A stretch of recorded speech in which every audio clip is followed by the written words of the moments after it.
Sur Mayuri Campus, il est 9h10 et on commence un petit peu de retard cette émission Info Campus. Mais nous avons beaucoup de monde sur le plateau aujourd'hui. Je vais peut-être les laisser tous présenter. Ce sera beaucoup plus simple pour moi et clair pour vous. Oui, Alors, on commence avec la star. On commence avec la star. C'est ça, aujourd'hui je suis une star. Hier j'étais pas une star, aujourd'hui je suis. Donc voilà, donc moi c'est Jean-Claude Mwaka, humoriste, 30 ans, qui va présenter son premier projet humoristique, le One Man Presto, vendredi 10 mars à Cayenne. Alors Jean-Claude Mwaka, il y a ce coach Mwaka, Ah, ce qui paraît. que tu utilises le plus. Moi c'est Jean-Claude Mwaka, c'est mon nom d'artiste. Coach Mwaka est un personnage que j'ai créé il y a 1 an et demi, qui m'a permis d'avoir pas mal de visibilité et aujourd'hui j'ai eu la chance, grâce à ce personnage, de pouvoir présenter mon spectacle un peu partout. Ce spectacle, donc demain à l'Ancre. Exactement. C'est ça. Ouais. Et en première partie, ce serait Julien Sommet, jeune humoriste débrouillard du 95, Val d'Oise en France, 9-5. Et vous pouvez appeler aussi Julien, un personnage que j'ai créé. Donc jeune humoriste de métropole, originaire de la Guyane de par sa mère. J'aime bien représenter. Ouais, il a le t-shirt, fier. Il est fier. avec le drapeau dessus. Exactement. Et on fera je ferai la première partie de Jean-Claude demain. Et aussi, ce soir, on sera sur un plateau qui s'appelle le Montabo Comedy Club, je crois. Comedy Show au Grand Hôtel Montabo. Ouais, parce qu'il y a beaucoup de clubs ici. Si tu en mets encore un hôtel, tu veux que ça termine comment? Ça va être chaud. Oh, les gens vont se choquer de dormir. Eh ben moi, c'est Kate, Miss Kate, de toujours. Je suis pas un super répertoire comme vous, mais bon, c'est Miss Kate, c'est moi qui organise le spectacle. Miss Kate, nous on n'était pas au courant du Miss devant. Miss, Hein? élu par qui? Mais non, mais par nous, pour moi je veux bien les lire. Laisse-moi les lire. Et c'est toi qui manage les deux gaillards? Non, le manager il est caché, mais là je m'en occupe en ce moment. Je les réveille le matin, je les booste au petit déjeuner, voilà. Ouais. C'est notre maman de Guyane.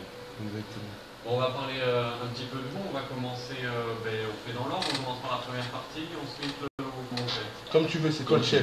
Quand j'ai vu ta chemise, j'ai dit lui, il ne peut être que le patron ici. Le patron. Vous ne le voyez pas, nous avons un blanc avec une chemise tout droit venu du Congo. On dirait Antoine, les opticiens. Attends, les opticiens, je suis fan de ce mec-là. Mais comme je te disais, ces chemises à lui, elles devaient être plus XXL que. Ah, bah, bien plus. Je crois qu'on n'a pas fréquenté la même salle de sport.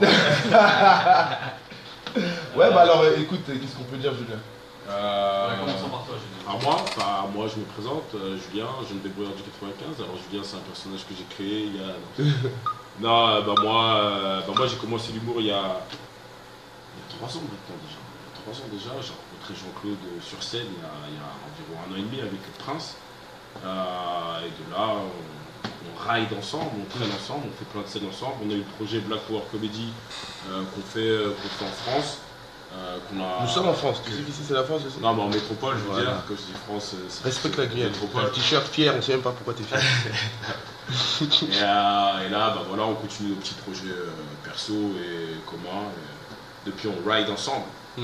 Alors, Prince, vous êtes rencontré sur Prince. Qu'est-ce que c'est Prince avec Prince en fait, c'est le enfin, Prince pour les anglophones, mais Prince, c'est le producteur en fait. C'est le producteur et manager de Jean-Claude. Et on s'est vu sur scène, il avait une idée du Black Power Comedy, il faisait un peu son recrutement, il faisait son mercato, il est parti sur toutes les scènes, et puis il a sélectionné, et donc de là on a un peu accroché, et depuis l'aventure continue. C'était quoi? C'était il y a peut-être 1 an.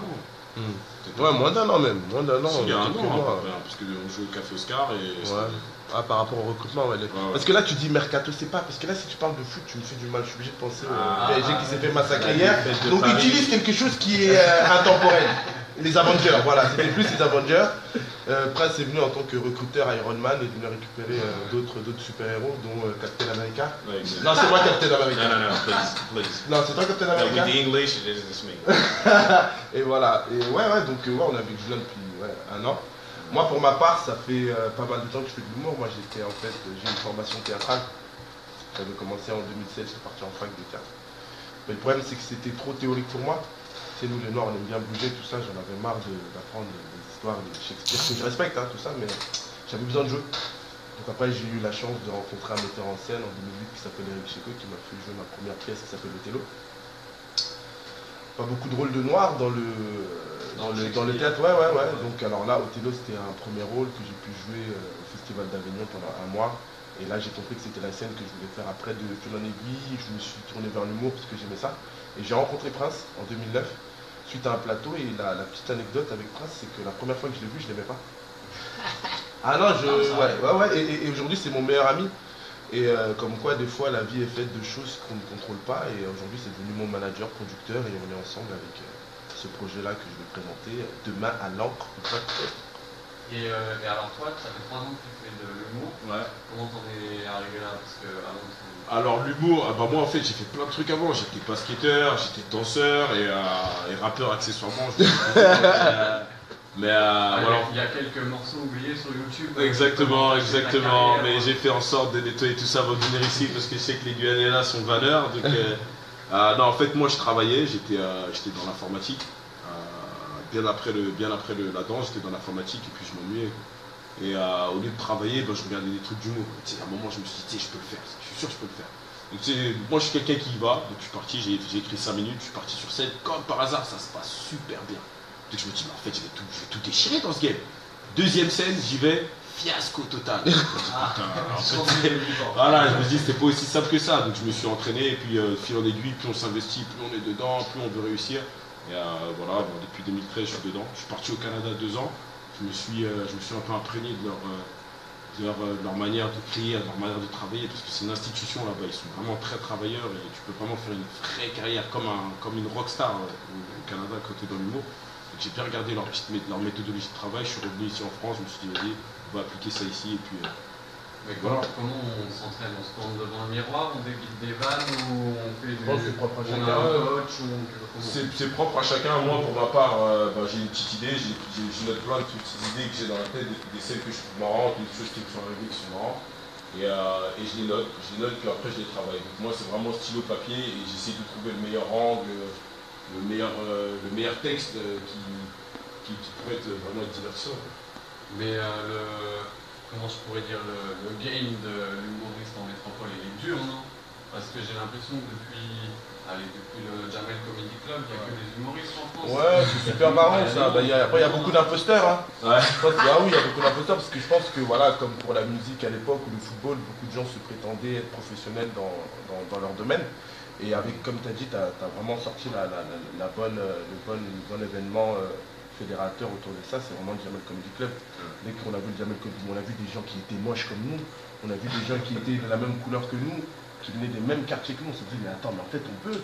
Parce que nous notre idole c'était Jamel, on se dit, ouais, bon, il n'y a que Jamel. Mais quand on a vu qu'il a lancé cette troupe-là, on s'est dit que nous aussi on peut. Donc il y a beaucoup de gens qui sont arrivés. C'est comme un peu les spermatozoïdes, pareil. Il y a beaucoup d'imposteurs. Voilà, il y en a qu'un seul qui arrive. Et je pense que dans l'humour, c'est un petit peu le même délire. C'est-à-dire que beaucoup de gens peuvent prétendre à monter sur scène, mais quand tu es sur scène, là tu vois un petit peu la vérité du terrain et il y a beaucoup d'éliminés. Donc moi je veux dire aussi, c'est vrai que je pense que le Comedy Club m'a inspiré parce qu'on était vraiment impressionnés de voir ça. On n'avait jamais vu autant de gens du milieu urbain et de la diaspora africaine ou des Antillais monter sur scène, quoi. On n'avait jamais vu ça, donc je pense que ça a inspiré beaucoup de personnes. Inconsciemment, ça a inspiré beaucoup de personnes. Il y a ça et le fait qu'il y ait des humoristes partout aussi, c'est peut-être Internet. Toi, tu viens de... C'est vrai qu'en plus, tout a explosé en même temps. Quand tu vois Jamel Comedy Club, c'est 2007, YouTube arrive en 2005, le temps que les gens commencent à faire des podcasts, des choses comme ça, c'est vraiment tout ce créneau-là qui a été pris par les jeunes et pouvoir divertir ou informer les gens via l'humour. Je pense que moi j'ai commencé un peu plus tard les vidéos, parce que moi les vidéos ça fait moi 1 an et demi. Je voulais trouver mon vrai concept, quelque chose qui se décrochait un petit peu de ce qu'on peut faire, parce que c'est vrai que les premiers en France ça a été les Cyprien, les Norman avec leurs vidéos. Et faire des podcasts c'est super bien, mais quand c'est déjà vu, bon c'est un peu, si tu te démarques pas d'eux, ce sera un petit peu du déjà vu et c'est pas intéressant. Comment on fait du coup pour se démarquer, sortir je pense qu'il ne faut pas provoquer, tu sais, pour moi c'est une opportunité, c'est la chance, c'est le moment. Moi j'étais en salle de sport parce que je fais de la muscu et je venais de rigoler un gros fou rire sur quelqu'un qui s'entraînait les biceps avec la tête. C'est exceptionnel, il y a des choses qui se passent, il y a des choses incroyables dans cette salle. Et l'inspiration m'est venue comme ça et je pense que chacun, parce que c'est vrai qu'aujourd'hui Internet c'est un média énorme en fait pour se faire connaître en termes de visibilité. Moi si je suis là devant toi c'est grâce aux vidéos internet, tu vois. Et faut juste trouver son créneau, pas le forcer, pas le provoquer, parce qu'il y a beaucoup de gens, comme je t'ai dit, comme pour l'humour, des imposteurs. Il y a des imposteurs. Il y a des gens qui pensent être des humoristes, et puis tu vois, en fait, c'est des humoristes. En fait, tu vois. Qu'est-ce que tu appelles des humoristes? Des humoristes, c'est des gens, il faut enlever le 1. Humoriste. Il faut enlever les premières lettres, tu vois. Voilà. C'est ceux qui n'ont pas encore le H et le U. Et non, mais ouais, moi en tout cas, c'est ça. Julien est en train de trouver son petit créneau, mais on sait qu'aujourd'hui, les médias. Oh, le média dominant, c'est Internet. C'est Internet, hein. Et la preuve pour nous, on est en même temps en FM, en Facebook. Mais oui, mais Facebook, moi, je vois là, mais comme ça, on dirait qu'il est en train de faire un chakra bizarre là. Mais il est en train de me filmer, il me filme. Parce qu'il y a des gens qui suivent. C'est quoi, c'était Facebook Live? Il y a combien de personnes? Non, ne dis pas, ça fait un, parce que sinon après on va commencer à être les gens sont en cours, c'est normal. Et il sera filmé le spectacle demain? Il va y avoir quelque chose, un petit DVD, un truc? Alors, on ne sait pas vraiment. Il faut demander au producteur, c'est lui qui sent l'argent. On attend Spielberg. Il a les narines dilatées parce qu'il sent l'argent. Ça va être filmé? Ça va être filmé. Ah, en off, on a dit que ça va être filmé. Oui, donc, apparemment. c'est pas juste du one shot. Et ce spectacle, alors, si vous devez faire une petite bande-annonce là de vos shows respectifs, envoyez-nous un petit trailer. Alors, le mien serait sûrement en anglais, puisque je suis américain, so what's going on, people, we got the building live. Non, moi, un petit trailer. Venez tous à Motabo Comedy Show. Ça va être de la bombe. Il y aura Safia qui est très connue ici en Guyane. J'ai vu que c'était Michelle Obama à Cayenne. Il y aura Rodman, ça fait longtemps que j'entends parler de lui et qui fait de la scène. Lui, vraiment, c'est lui avec Nénette aussi. Nénette, je ne sais pas si vous avez déjà entendu. Rodman, j'ai eu l'occasion sur une vidéo de tourner avec lui. Qui est pas mal. Et il y aura Tinala qui sera là. J'ai jamais entendu parler de Tinala. Mais apparemment j'ai eu des très bons retours sur lui, donc franchement le spectacle sera carré. Ça sera au Grand Hôtel Montabo. L'entrée est libre, parce qu'on sait que vous n'aimez pas payer, mais donc l'entrée est libre, ce sera à route de Montabo. Tout à l'heure, c'est à quelle heure? C'est à C'est à partir de 19h30. C'est à partir de 19h30, je serai là. On va tous faire entre 10 et 15 minutes. Et franchement, ça va être de la bombe. Et moi, je suis vraiment très heureux d'être là et de voir un peu les humoristes lyonnais. J'ai jamais eu l'occasion de voir ce que c'était l'humour, à part Viviane Émigré et Rudy Carré. Mais c'était vraiment quand j'étais jeune, en 2006, je venais ici, je voulais ça.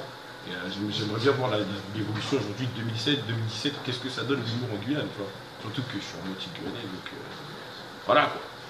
Voilà. Donc tous, ramenez-vous tout à l'heure, 19h30. Il y aura Jean-Claude qui sera là pour rigoler ou pas à mes blagues. Vous m'envoyez des tomates.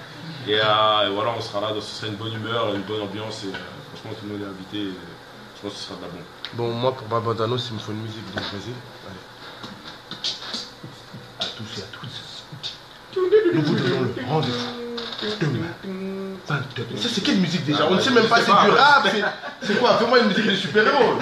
Non, plus sérieusement. Donc, moi, je vous donne rendez-vous demain, 20h, c'est ça, 20h à l'encre. Pour venir voir le One Man Costaud. Qu'est-ce qu'est le One Man Costaud? C'est un homme qui est costaud. C'est ça en anglais, n'est-ce pas?